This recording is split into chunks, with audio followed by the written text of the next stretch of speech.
Hello everybody, how are you doing? So I'm doing mini videos today. It's evening time now, so I guess you're having a good evening with your family. Okay, so I'm right now talking about shepherds, okay? So when you're talking about a shepherd, I'm gonna fix myself in the chair. When you're talking about a shepherd, you're talking about the shepherd and a sheep, probably, okay? So the first thing that I'm going to read to you, let me see. I'm reading to you from Zechariah and from Jeremiah, okay? Let me tell you which part I'm going to read to you first. Okay. So there's a prophecy about shepherds. And then, okay, so I'm going to start over here in Jeremiah, okay? It says in Jeremiah chapter 50, verse 6, it says, "My people have been lost sheep. Their shepherds have led them astray. They have turned them away on the mountains. They have gone from mountain to hill. They have forgotten their resting place. All who found them have devoured them, and their adversaries said, 'We have not offended,' because they have sinned against the Adonai, the habitation of justice, the Adonai, the hope of their fathers." Okay, so let me just clarify this now. And okay, so it's talking about a shepherd leading them astray, okay? And it's talking about sheep that are being taken advantage of by, because they don't know where to rest. Like, they don't know where their home space is, where they're supposed to be safe. And so it's like they are being taken over by intruders, by the beasts of the field, or whatever the case may be. And this is not a good situation here, because he says, "My people." Do you know how much the Creator loves his people? Okay. Now this is a situation that is in the past tense, and that's a good thing, because we're overcoming some situations where logic might have been lost for a while, and where people weren't aware of what was really valuable. Okay. It says, "My people have been lost sheep." Okay. Well, this is something that is of the past. I'm trying to point a finger. Not really point a finger, because I'm not supposed to point a finger, but I'm trying to show this is what we're not supposed to do. We're not supposed to lose the sheep here, okay? We don't want shepherds that are going to lead the people astray and allow them to be lost and taken as prey by the beasts of the field, okay? Now down here says, "Because we have sinned against the Adonai, the habitation of justice." So it's saying, that's what the adversaries are saying. The adversaries are saying, because you are doing wrong, that's why I can take advantage of you. But we don't want this to be the case, okay? So now I'm going to jump from chapter 50 of Jeremiah, verse 6 and 7, to now 17, verse 17. And I think I'm going to go down to, it depends. Okay, so I'm going to start with 17. So it says, "Israel is like scattered sheep. The lions have driven them away. First the king of Assyria devoured them. Now at last this Nebuchadnezzar, king of Babylon, has broken his bones." Whoa. Okay, so a lot of times on this platform, I don't really like to use the strong words. The Bible uses strong words. So this is a video that may get posted, or I may redo it in a nicer way. But it's saying Israel is like scattered sheep, because the predators have access to them. And it's saying one nation is basically just taking advantage of them, and the other nation is basically hurting them, okay? So one is totally destroying them, and the other one's just hurting them, okay? So let me see something. I'm going to jump down to verse 20. "In those days and in that time, says the Adonai, the iniquity of Israel shall be sought, but there shall be none, and the sins of Judah, but they shall not be found, for I will pardon those whom I preserve." So if you look at verse 6 and 7 here, where it says, "My people have been lost sheep," it says, "All who found them had devoured them," and it said because they had sinned, that's why they were taking advantage of them. But here, by the time we get to verse 20, is saying that when people are searching for iniquity, because they want to search for iniquity to say, "Let me devour the sheep because he or she sinned." But then all of a sudden they can no longer find the iniquity. That's the good news there, okay? So the good news is that at some point Israel, the people of Yahweh, will no longer be lost sheep. And I think we're in this transitional point now, or we passed it already. Because in the past, the shepherds weren't teaching the sheep the right way, but now people are trying to turn toward the Creator's commandments, laws, statutes, those things. And so when you look for the sins of the children of Israel, hopefully you won't find them, okay? Now, I don't know if I have to go back, because maybe I should have started all the way back here. Okay, this might be the backstory to the beginning where I was reading Jeremiah 6, okay? Jeremiah 50 verse 6, where his people have been like lost sheep. So the backstory behind that has to do with, let me check and make sure I'm telling you the right thing. Zechariah 11:4, and I'll tell you which verses I'm going to go through, okay? Okay, so anyway, thus says, so I don't know if I'm going to read this to you because I'm trying to keep the message kind of nice. But what's going on here is this is the prophecy of the shepherd. So for some reason, this is Adonai's storyline of what happened, okay? Why are his people like lost sheep? There's a storyline going behind it of what the Creator was thinking. And I don't understand his thought processes here, but his ways are higher than our ways. So it's interesting. He was talking about shepherds who were not caring for the sheep, because in verse 5 of chapter 11, Zechariah chapter 11, verse 5, it says, thus says the Adonai Ma'iravat. I won't tell you what he said because it's kind of mean. Okay, but it's in verse 5 it says, whose owners slaughter them and feel no guilt. The reason why the owners were slaughtering them and feel no guilt is because they were saying, I'm so glad I served this Creator because I am rich. And because they were rich, they didn't care about the well-being of the shepherd. So if you understand what I'm saying, it was a culture of shepherds who weren't thinking about the welfare of the sheep because they were making their best interests. The shepherds were getting their best interests met. They weren't paying attention to the sheep. Therefore, the sheep were like prey to predators, okay? And so, okay, let me see how much more I'm going to read.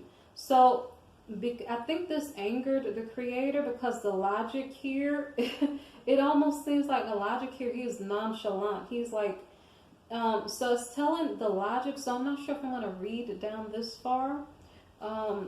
On here, I kind of understand what's happening here, but it seems like, let me see. The Creator was like going through the motions, so I don't know if I'm going to tell you what he's thinking, but he's going through the motions here of not caring and breaking covenants between himself and the people, between Judah and Israel. He's explaining that there was going to be a time where the shepherd was not going to care for the sheep and was going to take advantage of them.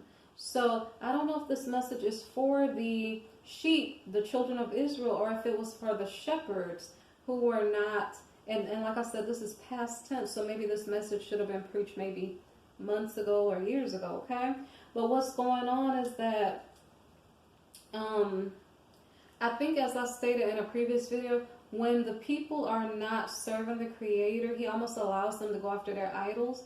When the shepherds are not caring for the sheep, I don't know if the Creator knows what to do. So it seems like he kind of was losing hope and losing care. And let me see what is going on. So like I said, he was kind of breaking covenants here. And I'm not really sure the reasons why. But he allowed for a time. For a time, he turns away his face and allows his people to be chastised or punished for a while. But it does not continue. That is the good news, okay? Let me see if there's anything else that I need to say. Because there is actually a good shepherd that's going to care about the people, okay? And that's actually in my notes here. Let me see. I don't know if I have to search a little bit more. So anyway, the good shepherd is coming from the lineage of David. There's going to be one king and one shepherd. It's not in my notes right here, right now, but it is in my notes if I go and look there. Um, but basically, what I'm trying to say is the good news is that the time has passed for the title of that chapter has to do with like a shepherd who's not doing his job. So the time for that type of shepherding is over with. Now the people need to hear the truth. The people are hearing the truth, and that's the good news, okay? So, and during this period of time where there was questionable leadership, several of the shepherds were discharged from their job. But as I stated, the thing about it is that when if you're a shepherd, it's not so much only your welfare that you have to consider. You have to consider the welfare of your sheep so that you won't allow them to be taken as prey by predators, okay? So let me see. And in the Bible, it talks a lot about shepherds. And if I wanted to, I could turn to Psalm and talk to you about a good shepherd. But I actually wanted to talk to you about King David, but maybe they're a little bit tied in, okay? Let me take you to Psalm 23 since we're talking about sheep and shepherds, okay? So this is a little bit different. It's not 100% about the sheep necessarily. It's kind of a storyline. If you are not new to religion, you probably heard it before. So here's Psalm 23. The Adonai is my shepherd, I shall not want. He makes me to lie down in green pastures, okay? So a good shepherd, if the Adonai was your shepherd, you shall not want. If you're a sheep, well, what do you want? Food, water, a place to sleep, a place to be safe, okay? So it says, I shall not want. Now I'm going to relate this back to you as people instead of you as sheep, okay? So if the Adonai is your shepherd, you shall not want. What is it that you need? You shall not want the food, clothing, shelter, your family, whatever the things are that you need. It says, he makes me to lie down in green pastures. So you shall be in a safe and secure place. I'm talking about a good shepherd. He leads me beside the still waters. That's better than leading you beside the rough waters that will take you under, okay? He restores my soul. Now, see, the beautiful thing about that, if you're talking about spiritual leadership, you would like a shepherd who's going to restore your soul instead of oppress your soul. So a good shepherd will restore your soul, but a bad shepherd will oppress your soul, okay? Now, he leads me in the paths of righteousness, okay? A good shepherd leads you in the path of righteousness, whereas a bad shepherd might lead you in the path of destruction or wickedness, okay? And I'm sorry to offend anybody. And this says, for his name's sake, okay? He's leading you in the path of righteousness for his name's sake. Like a proud parent, he wants to make sure that you, his children, will be obedient and keep his commandments, his statutes, his judgments, okay, and his ordinances. So verse 4 of Psalm 23, yea, though I walk through the valley of the shadow of death. So even though you go through struggles in your life and you don't know what to expect, okay, I will fear no evil. So even if you're a sheep, I'm just comparing it to sheep and or people. So even if you're a sheep and you are being led by a shepherd and he had his little rod and staff to protect you, if there are any beasts in the field, you shouldn't be afraid because you know you have a good shepherd and he's going to protect you from danger, okay? And it says, for you art with me, you being Adonai are with me. Your rod and your staff, they comfort me, okay? And now here, this is kind of more for people. If it were for sheep, they would have grass. They already have green grass. Verse 5, you prepare a table before me in the presence of my enemies, okay?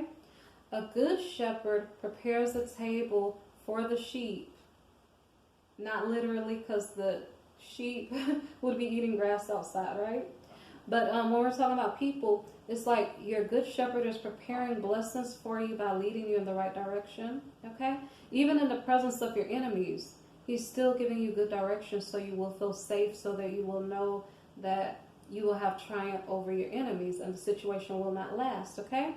And then here it says, you anoint my head with oil. So a good shepherd is not going to let you lack oil for your hair if you need oil for your hair. It could mean an anointing, meaning that you have spiritual joy, you have spiritual blessings, abundance, whatever it is, wisdom, okay? Your cup runs over, okay? Your cup runs over, my cup runs over. A good shepherd is not going to let your blessings stop, okay? He's going to lead you in the right direction so your blessings continue. Surely goodness and mercy shall follow me all the days of my life. And we, I guess, will dwell in the house of Adonai forever. So we, his children, if he's leading us in the right direction, he's a good shepherd. He's leading us and allowing us to dwell in the house of the Adonai forever. But a bad shepherd would teach us mean-spirited ways, and we could not dwell in the house of righteousness because we would not have righteous character, okay? So, I don't know if I talked too much about the negative things because I was trying not to because of the platform I'm on. But I'm trying to show you what a good shepherd would do versus a bad shepherd. And I'm trying to help any shepherds that are leading the sheep spiritually to teach the right way or to teach the right things so that people won't be made predator. Not just because you're okay as the shepherd doesn't mean that the people should be neglected or left out there to be a prey for someone, okay? So I'm going to end it with this again. It said, my people had been lost sheep. That's in the past. My people had been lost sheep. Their shepherds had led them astray. But no longer do we want that to be the case. And I'm seeing the turnaround amongst the people already.